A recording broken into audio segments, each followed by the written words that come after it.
श्री कृष्णा। कैसे हैं आप लोग फ्रेंड्स? आज की चर्चा काफ़ी महत्वपूर्ण होने जा रही है। आज हम चर्चा करने जा रहे हैं राहु केतु संबंधित विशेष अपने जीवन में प्रभावों को प्रसारित करने की। अब जो चर्चा हमारे जीवन में उत्पन्न होने जा रही है वो हमारे जीवन को पूरी तरीके से बदल रख देने में सक्षम है, क्योंकि जैसा कि टाइटल में आपने पढ़ा है, पानी के समान राहु का रूप। तो ये सब स्त्रियाँ किस तरीके से, क्योंकि पानी से हल्का, देखिए जीवन में पानी क्या है, शीतल है।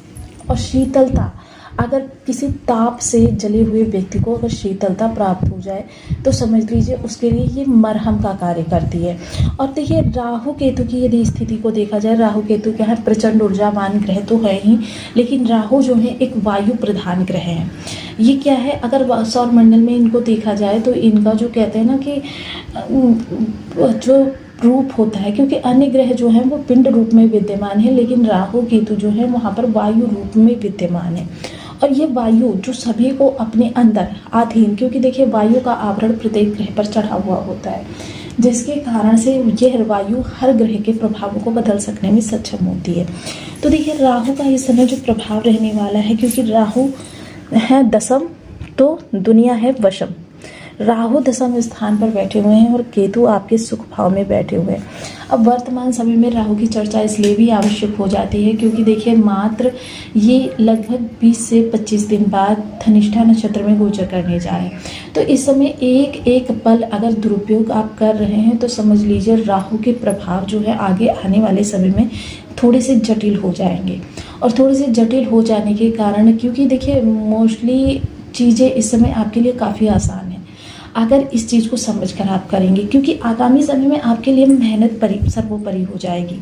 तो वर्तमान समय में समझ लीजिए कि आपको एक एक दिन का, क्योंकि निरंतर परिवर्तन होते रहते हैं और निरंतर परिवर्तन की श्रृंखला में, क्योंकि राहु केतु का संबंध प्रत्येक ग्रह के साथ है। प्रत्येक ग्रह को वायु के द्वारा उसकी ऊर्जा को दूसरे ग्रह तक पहुँचाना, दूसरे ग्रह की ऊर्जा को तीसरे ग्रह तक पहुँचाना, वायु का यही कर्म होता है। क्योंकि एक शरीर से टच होकर दूसरे शरीर तक पहुँचती है ये वायु, उस पर प्रभाव डालती है। सुगंधित चीज़ों से अगर गुजरती है तो सुगंधपूर्ण होती है, दुर्गंध चीज़ों से गुजरती है तो दुर्गंधपूर्ण होती है।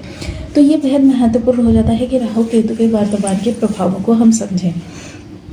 सबसे पहले दशम स्थान यानी कारक स्थान पर हैं, दिग्बली होकर बैठे हुए हैं। और ये राहु इस समय शतभिषा नक्षत्र से गोचर करें। डिग्री बल को देखा जाए तो इनका डिग्री बल जो है 17 डिग्री का है। और ये शतभिषा नक्षत्र को देखिए रहस्य और रोमांच का नक्षत्र माना जाता है। ये ऐसे लोग जो होते हैं, यानी कि राहु जिनके लिए इस समय अपने प्रभावों को प्रसारित कर रहे हैं, 100% ये रोमांच से परिपूर्ण होंगे। डेयरिंग इनके अंदर बहुत ज़्यादा होगी, किसी भी कार्य को करने से डरते नहीं हैं। थोड़ी सी सावधानियों की, एहतियात की आवश्यकता वहाँ पर रखते हैं, कि एहतियात को ध्यान में रखते हैं, सावधानियों को ध्यान में रखते हैं। और यही चीज़ें जो होती हैं ये राहु को विशेष बनाती है, क्योंकि राहु का देखिए मूल अगर चीज़ों पर ध्यान दिया जाए तो राहु का देखिए शतभिषा नक्षत्र जो होता है उसका अगर आकार देखा जाए, दृष्टि चिन्ह देखा जाए तो वो भी पानी के समान बुलबुला, क्योंकि यहाँ पर क्या है, परिवर्तन महत्वपूर्ण होता है। जैसे कि हम सभी लोग जानते हैं विगत 2 दिसंबर को राहु ने शतभिषा नक्षत्र में गोचर किया था। 2 अगस्त तक ये इसी स्थान पर रहने वाले हैं, लेकिन वक्र अवस्था में चाल चलने के कारण, क्योंकि प्रत्येक ग्रह मार्गी चाल चलते हैं, राहु कभी किसी के साथ नहीं चलते, ना राहु को किसी का साथ पसंद है। राहु सदैव वक्र अवस्था में गोचर करते हैं और वक्र अवस्था में गोचर करने के कारण इन्होंने उल्टी तरफ से प्रवेश किया, यानी चतुर्थ पाद से। और चतुर्थ पाद जो है मीन का नवमांश है। मीन नवमांश का भोग किया, मकर कुंभ का भोग किया, फिर मकर का भोग किया, और अब ये वर्तमान समय में धनु नवमांश में भोग कर रहे हैं। अब राहु तो वायु तत्वीय हैं, लेकिन धनु अग्नि तत्वीय है। अग्नि तत्वीय ग्रह का स्वामी जो है वो इस समय जल तत्वीय राशि में बैठा हुआ है, क्योंकि राशि का पति का सीधा सीधा प्रभाव जो है राशि पर पड़ेगा और राशि जिसको अपने प्रभाव में ले रही होगी उस पर पड़ेगा, यानी कि जल तत्वीय, पानी के समान प्रभाव, यानी कि एकदम जिस आकार में आप ढालना चाहें उसी आकार में इस समय पर राहु के प्रभाव को आप ढाल सकते हैं। तो बहुत महत्वपूर्ण चर्चा होने वाली है इस समय पर, क्योंकि देखिए गुरुदेव जो हैं बहुत सशक्त अवस्था में उच्च के हैं। वहीं पुष्य नक्षत्र जो है देवताओं का आशीर्वाद माना जाता है। तो यहाँ पर शनि के भी प्रभाव प्रधान रहते हैं, गुरु के भी प्रभाव प्रधान रहते हैं। समान दोनों की नैतिकता होती है, न्याय धर्म प्रियता होती है, और इसी के आधार पर आप आपके लिए आगे का विस्तार। बने रहे हमारे साथ इस वीडियो में, एंड तक आपको बहुत कुछ जानने के लिए मिलेगा। वीडियो बहुत ज्ञानवर्धक होने वाला है। ये आपके लग्न में कुंडली के प्रथम भाव में 2 नंबर बना हुआ है, तो ये राशिफल आपके लिए है। यदि कुंडली में कहीं भी चंद्रमा के साथ 2 नंबर बना हुआ है तो ये राशिफल आपके लिए। कुंडली ना होने की स्थिति में आप इसे नाम राशि भी देख सकते हैं। यदि अभी तक आपने अपने इस चैनल को सब्सक्राइब नहीं किया है तो प्लीज़ सब्सक्राइब कर लीजिए, वीडियो को लाइक कर दीजिए, चैनल को शेयर कर दीजिए। इससे होगा क्या कि हमारे आने वाली हर वीडियो की नोटिफिकेशन मिल सकेगी आपको सबसे पहले। एक प्यारा सा कमेंट करना बिल्कुल ना भूलें। कमेंट से हमें बहुत मोटिवेशन मिलता है, हौसला मिलता है और ये पता चलता है कि आप और क्या जानना चाहते हैं। तो काफ़ी महत्वपूर्ण चर्चा रहने वाली है, क्योंकि राहु जिस स्थान पर है वहाँ पर आपके लिए रहस्य और रोमांच महत्वपूर्ण रहने वाले हैं। पंचम दृष्टि राहु की धन भाव पर जा रही है, सप्तम दृष्टि आपके घर पर जा रही है, नवम दृष्टि अष्टम स्थान पर जा रही है।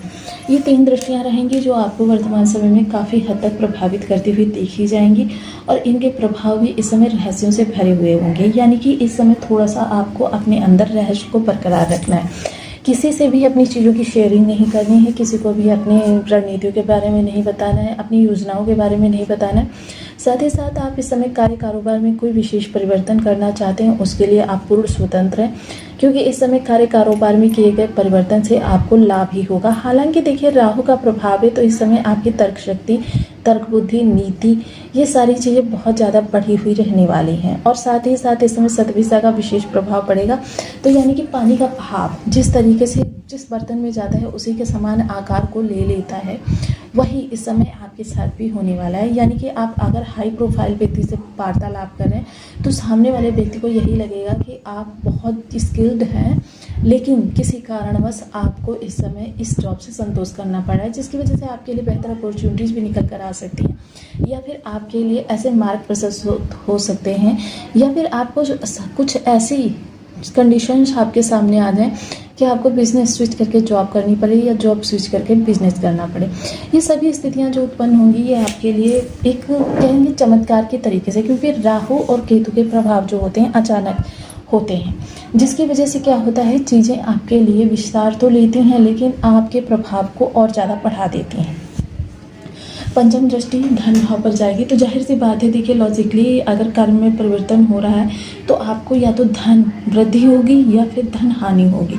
तो जाहिर सी बात है यहाँ पर विवेक का ज़्यादा प्रतिशत रहने वाला है। राहु के प्रभावों पे 30 to 40% इस समय गुरु का प्रभाव नवमांश के माध्यम से जो राहु पर रहेगा, जिसकी वजह से इस समय विवेक आपके अंदर बहुत अच्छा रहेगा राहु को संभालने के लिए, क्योंकि षडाष्टक योग भी बना हुआ है। तो इस समय गुरु उसी तरीके से अनुशासित करेंगे राहु को जिस तरीके से कक्षा में एक टीचर अपने स्टूडेंट को करता है, कि मान लीजिए उसको समझाता है, चीज़ों को पढ़ाता है, स्किल्स भी उसकी बढ़ाता है, लेकिन अगर वो थोड़ी सी गलतियां करे तो उसको दंड के द्वारा अनुशासित करने का भी कार्य करता है। यही चीज़ यहाँ पर गुरु और राहु के संबंध के माध्यम से निकल कर आने वाली है। तो आपके लिए ये समय काल काफ़ी महत्वपूर्ण कहा जा सकता है। धन आगमन में वाणी आपकी महत्वपूर्ण योगदान देती हुई देखी जाएगी। साथ ही साथ आपका खान पान, देखिए बहुत से लोग क्या होता है गरिष्ठ भोजन करना चालू कर देते हैं और कहते हैं हम बच्चे का सेवन नहीं करते। तो ये गरिष्ठ भोजन जो होता है ये भी तामसिक भोजन की श्रेणी में ही आता है, जिसकी वजह से राहु उद्दंड हो सकते हैं। अब इन चीज़ों से बचना है तो सदैव आपको सात्विक और पौष्टिक आहार ही लेना चाहिए। देखिए इस समय गरिष्ठ भोजन लेना, बच्चे का सेवन करना, ये आपकी पूरी कुंडली को ध्वस्त कर सकता है, जिसकी वजह से आगामी समय में आपके लिए बड़ी बड़ी प्रॉब्लम्स निकल कर आ सकती हैं। देखिए क्योंकि ये ग्रह जो हैं हमारे सिर्फ उसी तरीके से काम करते हैं जिस तरीके से किसान देखिए खेत में बीज डालता है और 3 माह बाद उसके बीज के अनुरूप फसल उत्पन्न होकर, यानी कि गेहूं की फसल डालेगा तो गेहूं उत्पन्न होगा, मक्के की फसल डालेगा तो मक्का उत्पन्न होगा। तो यही चीज़ें ग्रहों के अनुसार कि जिस ग्रह के लिए हम जिस तरीके के प्रभावों को अपने प्रसारित करेंगे उसी तरीके से।